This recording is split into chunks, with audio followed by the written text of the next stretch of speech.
The Democratic Republic of Congo opposition parties have blasted the country's elections chief for saying that polls to elect a new president are unlikely this year. On Sunday, the election chief said presidential polls will probably not be possible this year.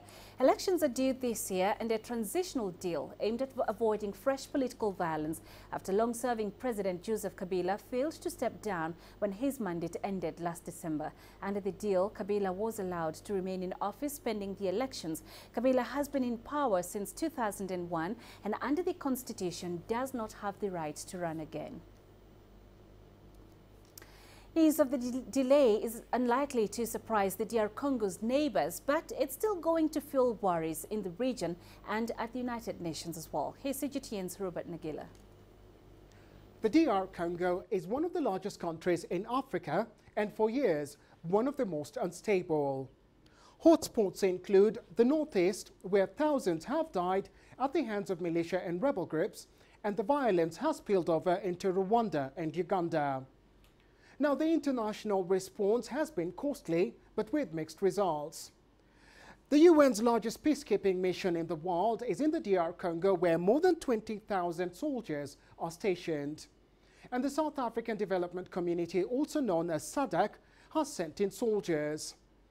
Now, the UN says violence will worsen around the elections and the delays to the election timetable have inflamed matters. The greatest asset to the country is its natural resource, such as gold, diamonds, copper and cobalt. They've also attracted outside investment, but militia and foreign powers too. Few Congolese have enjoyed the benefits, and despite the vast mineral wealth, the government says it can't even afford to pay for the election. Back to you. Thanks, Rubat. For more on this, we're joined by CGTN's Liling Tan live in New York. Liling, the UN has been advocating for the elections to be held at the end of this year.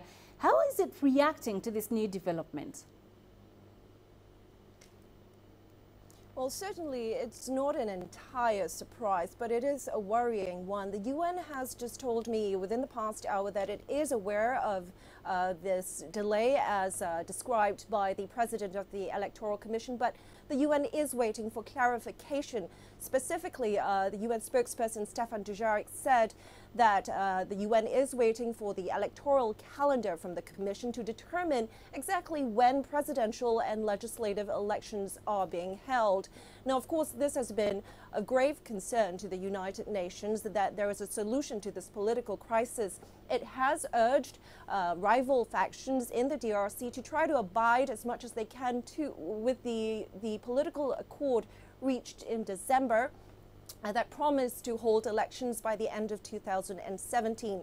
Now, if those elections do not happen by the end of the year, there is concern that the situation, already heightened concerns about this situation, could further deteriorate. And we already had the former UN Secretary General Kofi Annan, as well as 9 other presidents of 9 other heads of government of African nations, warning of an acute political crisis that could threaten not just the country, but also the rest of the continent. So this is a very worrying development. And Liling, with this announcement from the electoral body, it is obvious things are not rosy.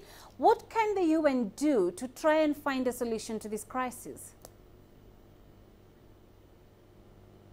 Well, the UN can put more pressure on political parties to meet that political accord of December, but it can also ramp up efforts by its mission on the ground, MONUSCO, to assist in moving the electoral process along. But given the budgetary concerns that we've heard about as part of the reason for the delay, the UN can also ramp up efforts to provide funding support. There is already a funding mechanism here that supports that aims to support the DRC electoral process. It is managed by the UN Development Fund, but so far that appeal for $123 million is only 6% funded because donors are uncertain about the direction of the electoral transition.